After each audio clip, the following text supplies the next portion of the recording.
Sir Benedict, may bisita po kayo. Tawag ng sekretarya sa kabilang linya. Hindi pa niya ito natanong kung sino ay bumulaga na sa office niya si Helly. Nakasunod sa likuran nito ang sekretarya. Pasensya na po sir. Tuloy-tuloy po siyang pumasok at ayaw papigil. Nag-aalalang hinging paumanhin ng sekretarya. It's okay. Please close the door. Bili nito sa sekretarya. Walang anong-anong lumapit ito sa kanyang kinauupuan at kumandong sa kanya. Anong ginagawa mo, Helly? Darling, I miss you so much. And besides, I know you miss me too. Sabay halik sa labi niya. Napatayo naman ito sa ginawi ng babae. Ano bang kailangan mo? Ba't mo ba ito ginagawa ha? You're everyone's mistress, remember? Tuya naman ito sa babae. Maging ang relasyon ng mga magulang ko. Muntik mo nang guluhin pa. Benedict, hanggang ngayon pa ba ay nagsiselos ka pa rin sa ama mo? Tumahimik ka nga, Helly. Isa kang mapanirang babae. Akala mo siguro, i-give up ni Dad si Mom para sa isang katulad mo lang? Doon ka ba talaga nagagalit? O dahil mas pinili kong akitin ang daddy mo at pinagsabay ko kayo? Ba't hindi lang talaga ang self-control ng daddy mo? Dahil hindi ko siya nasama sa koleksyon ko. Malanding saad naman ito. We can still continue what we've started. And remember, you're head over heels in love with me. Sabay tanggal ng botones ng polo nito. Naaalala mo pa ba nang wala ang daddy mo? Pinapaligaya mo ako sa opisinang ito. Alam kong naaalala mo yon. Mapanuksong tura nito sabay baba ng suot na tube at skirt nito. Pinasok nito ang ekspertong kamay sa kanyang pants at doon tinukso-tukso ang kanyang sandata. Kailangan niyang mapatigil ito. Baka saan pa ito humantong. Galit at puot ang nararamdaman niya sa babaeng ito na kanyang minahal noon. Pinagsisisihan niyang pumatol siya sa panunukso nito noon. Mapang-akit itong babae. Nakita na niya ang tunay na kulay nito dahil sa sinabi ng daddy niya. Hindi lang siya ang lalaki sa buhay nito. Bagkus ay marami pa. Isa siyang escort girl, unpopular with a dong. And he found out na nilinlang siya nito ay nakipaghiwalay kaagad siya dito. Sa taglay nitong alindog at katawan ay matatangay ka sa kamunduhan at tukso nito. Lumuhod ito sa harap niya at tangkang bubuksan na nito ang zipper ng kanyang pants. Doon siya natauhan at tumayo. Lumayo dito at ibinalik sa pagkakabotones ang long sleeve niya na nabuksan na pala nito. Bigla siya nitong marubdob na hinalikan at isiniksik sa binata ang hubad na katawan. Siya naman pagpasok ng kanyang ina. Ano nangyayari dito, Benedict? Malamig na tanong ng ina. Ma'am, hindi ito ang ibig kong sabihin. Paliwanag naman ang binata rito. Mrs. Santillan, we're just having fun. Sagot nito na walang inhibisyon. Nagbihis sa harapan ng mama ng binata. Bilib naman ako sa apog mong babae ka. Kamuntik mo nang sirain ang pamilya namin. At heto ka ngayon, nang aakit ng mas bata at malaking isda. Tuya naman ito sa babae. Correction, Mrs. Santillan. Your boys fell in love with the same woman. Sino ba naman ako para hindi sila pagbigyan? Lalo na't pareho nila akong napapaligaya. Pang-iinis nito sa mama naman ni Benedict. Lumabas ka sa opisinang ito, babae. Sigaw naman ng ginang. Isa kang malandi at mapanirang babae. Wala ka ng kahihiyan. Umalis ka na ngayon din. Kung ayaw mong ipakaladkad pa kita sa mga guard sa ibaba. Maging mahinahon kami sa Santillan. Lalabas na. Huwag masyadong magagalit. Lalong dumadaming wrinkles sa noo mo. Pambubos ka naman ito. Hindi pa tayo tapos, Benedict. Tukso naman ito sa binata bago lumabas ng pintuan. Benedict, Nakikipagmabutihan ka ba sa babaeng yon? Binalaan ka na namin ng daddy mo noon pa. Nalayuan mo ang babaeng yon. Ma'am, mali ang iniisip mo. Walang nangyayari sa amin. Come on, Benedict. Hindi ako ipinanganak kahapon. Kaya from the start, na nobya mo ang babaeng yon, ay hindi ko na siya magugustuhan. Dahil alam ko ang kargada ng ganong klaseng babae. Mapagbalatan nyo at oportunista. Huwag na huwag mong iisipin na muli mong papatulan ang babaeng yon. Magkaroon ka naman iho ng delikadesa. She's everyone's mistress and she's your ex-girlfriend. Pagtatawanan ka ng mga tao kapag nalaman nila kung ano ang relasyon mo sa babaeng yon. She broke up with you dahil akala niya matutokso niya ang dadin mo. Pero sorry na lang siya dahil your dad is madly in love with me. Pagmamalaki naman ng ina. Huwag mong kalimutan ang ginawa niya sa pamilya natin. Galit na tura naman ng ina dito. Ngayon nanganganib pa na maialis sa iyo ang pagkapresidente ng kumpanya dahil sa babaeng yon. She's all over the news sa mga iskandalong kinasasangkutan niya. Marami ng politiko ang nauugnay sa babaeng yon na ngayon nililitis na dahil sa graft and corruption. Nagpakasasa ng husto ang babaeng yun sa salapi ng wala ng tinirang respeto sa sarili. I just want to warn you na nalalapit na ang board meeting. There's an article about you. They think that war na makakasira sa image mo at sa mga shareholder ng kumpanya. Fix this mess and I don't associate yourself with a bitch. Galit na tura naman ng ina. I'm disgusted with the rumors with your affair with that bitch and will affect your position for the next board meeting especially.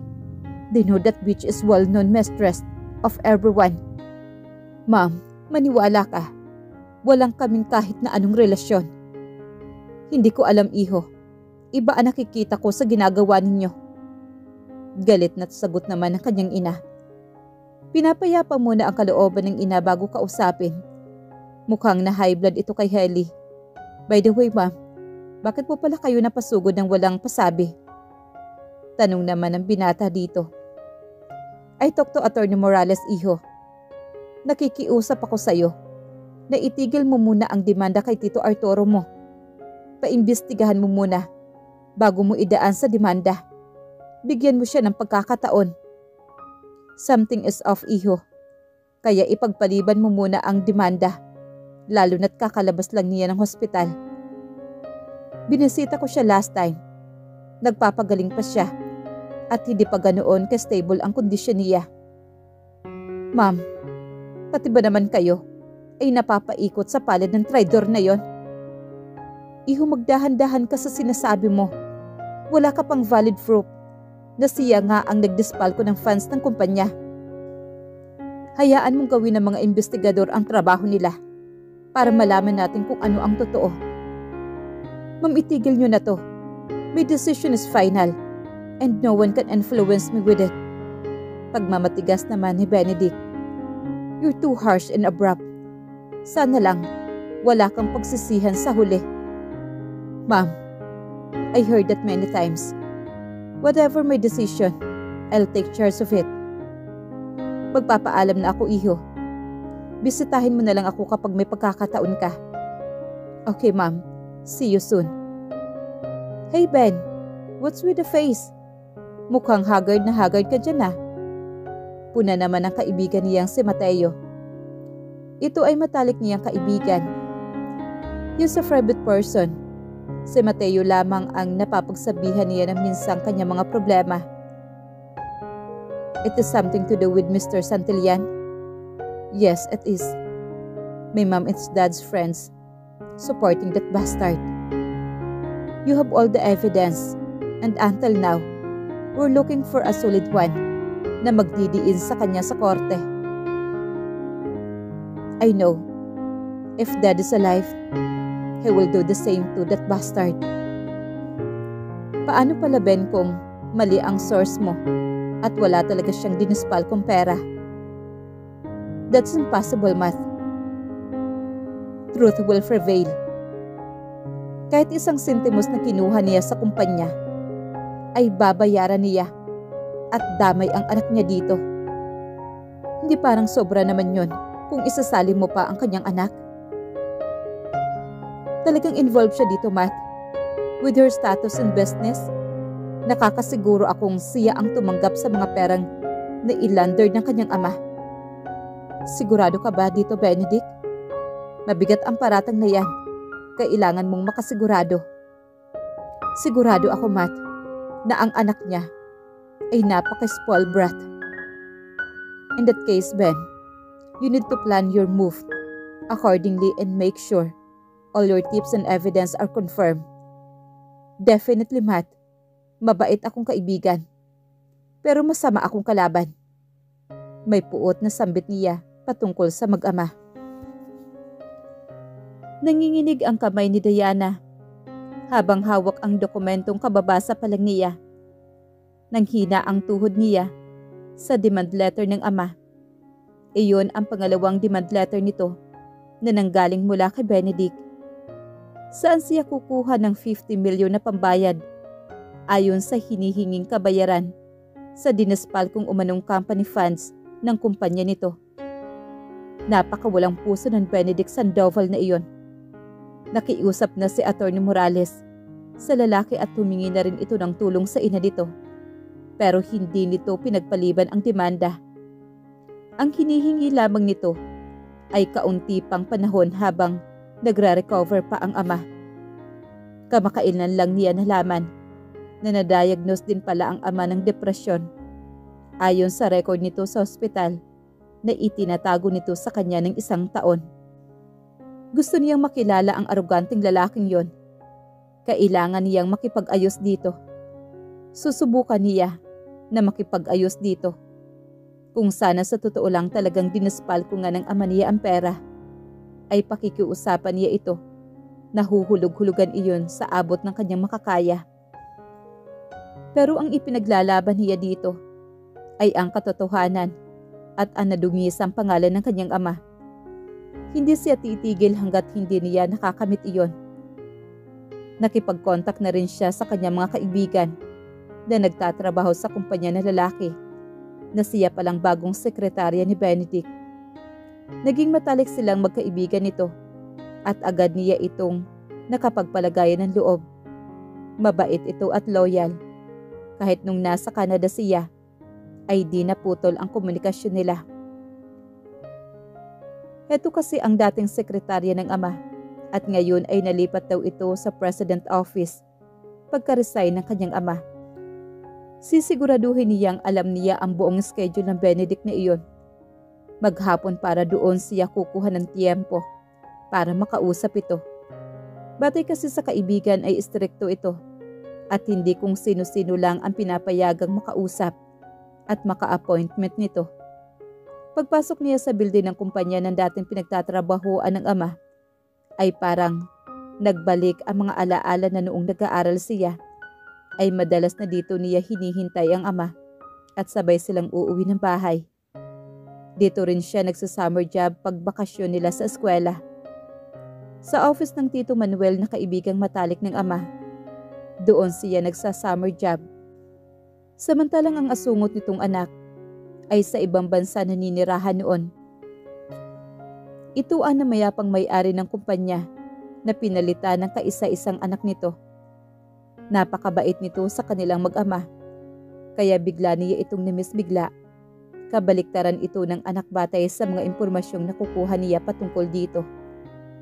Kahit matagal na siyang hindi nakapunta sa kumpanyang pinagtatrabahoan ng ama, ay may mangilan-ngilan pa rin mga empleyado na nakikilala niya. Meron din naman na nagtaas ng kilay at nagpaparinig pakakita sa kanya.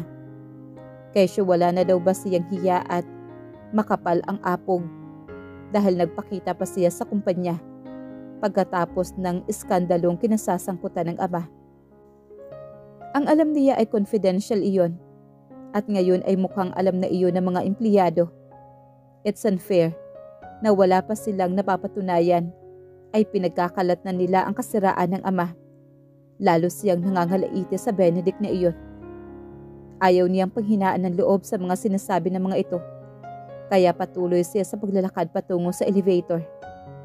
Hindi pa niya namimit ang anak ng Tito Manuel niya ng personal, maliban na lang nung mga bata pa sila. At madalas na pinaiiyak siya nito pag iniiwan siya ng ama sa kaibigan nito. Ayon sa kwento ng ama, aliw na aliw sa lalaking ito. Nakikita niya lang ito kapag school holidays dahil sa Manila ito nag-aaral at madalang lang din itong sumama sa ama sa mga dinadalawang pagtitipon na di tulad niya na palaging present kasama ang ama. Napaka-snub nito sa kanya noon kapag bumibisita sila mag-ama sa Tito Manuel niya.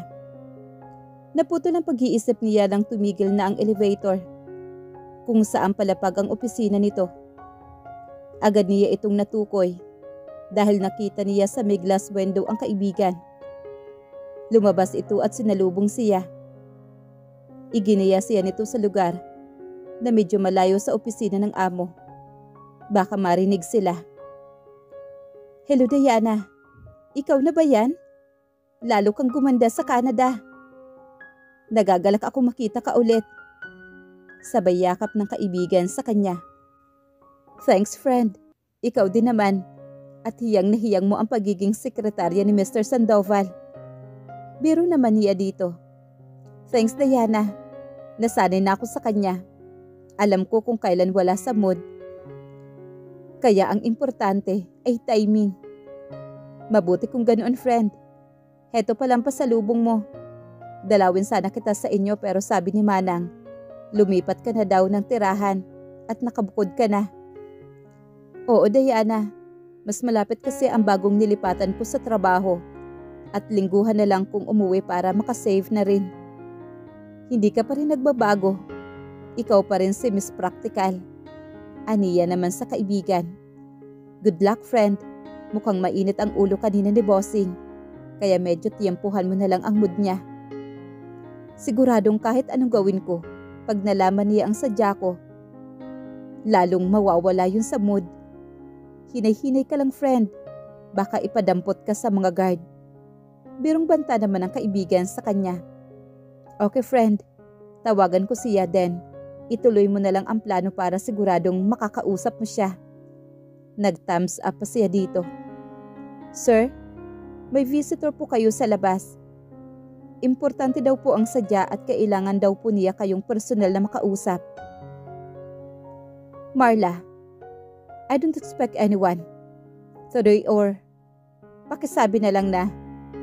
Natigil siya sa sasabihin ng mula sa pintuan ay iniluwa doon ang isang napakagandang babae. Nasa likuran nito ang sekretarya. Nakatingin lang ang lalaki sa kanya at siya naman ay parang na-freeze sa kinatatayuan. Napakagwapo nito at napakatikas ng katawan. Para siyang nakakita ng modelo. Sanay siya makakita ng gwapo, pero parang nahihipnotismo siya sa titig nito. Hawig ito ni Enrique Iglesias. Mas matangkad nga lang ito. "Nakapasa ba ako sa pamantayan mo?" Tuya naman ito sa kanya. "Who are you?" Matigas na tanong nito sa kanya. I'm Diana Velasco." Aniya dito. "Oh, what's a surprise visit, Miss Velasco?" "It's good, Marla. Please leave us and close the door." Bili naman ito sa sekretarya. "Have a seat." Anito sa kanya. Naupo naman siya sa harapan nito. "Anong masamang hangin ang nagdala sa'yo dito?" Matamang titig nito sa kanya. Arugante ang lalaki at napakalakas ng personality nito. "Nandito ako para linisin ang pangalan ng daddy ko. Gusto kong patunayan sa'yo na inosente siya. Nagre-recover pa si dad, kaya nakikiusap ako na bigyan mo kami ng kaunting pang panahon." Pakiusap niya dito. Tumayo naman si Benedict sa kinauupuan at tumigil sa harapan niya. Sa tangkad nito ay nakatingala siya dito. "What are you talking about, lady? Clear what? So you're still in denial?" Anyway, you're the daughter. What will I expect? I send another demand letter para maumpisahan nyo ng bayaran ang mga perang ninakaw ng iyong ama sa kumpanya. Nangangalaiting sabi pa nito. Hindi kami magbabayad. Ultimo 5. Dahil walang ninakaw ang daddy sa'yo. Matigas na tura naman ni Diana. Wow! Matapang din pala ang apong ng anak. Talaga? Dahil alam kong inosente si daddy sa mga paratang mo. Isa ka nga mabuting anak. Give us more time para patunayan kung walang ninakaw si daddy. Aniya naman kay Benedict. Magsasayang ka lamang ng oras. If hindi ninyo mabayaran ang kahuli-hulihang sentimo na ninakaw nyo, I'm taking legal action against you. Mabalasik na tura naman ni Benedict.